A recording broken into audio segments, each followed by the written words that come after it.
ल है साथीहरु, अचार बनाउन सुरु गर्दैछु म।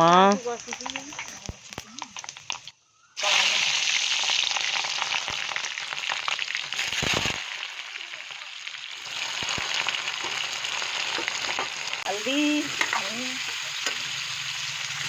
नमक, स्वाद अनुसार नमक हाल्नु गाइस। अनि यस्तै चलाउनु अनि दुई ढाकिदिनुहोस्। बन्नुभयो। अब मैले यसमा तिल हाल्छु, तिलको छोप हाल्छु साथीहरु।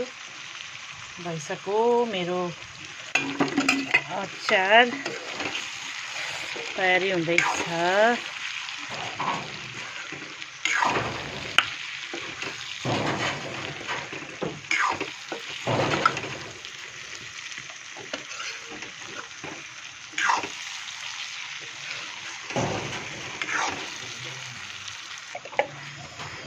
अघि त हरियो खुर्सानी पड्का थिए। अब अलि पिरो खानको लागि चाहिँ रेड चिल्ली पाउडर,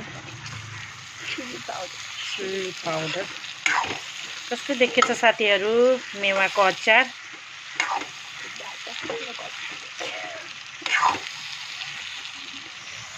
अलिकति अमिलो पनि हालौँ है साथी। आजको पपिताको अचार हेर्नुहोस्।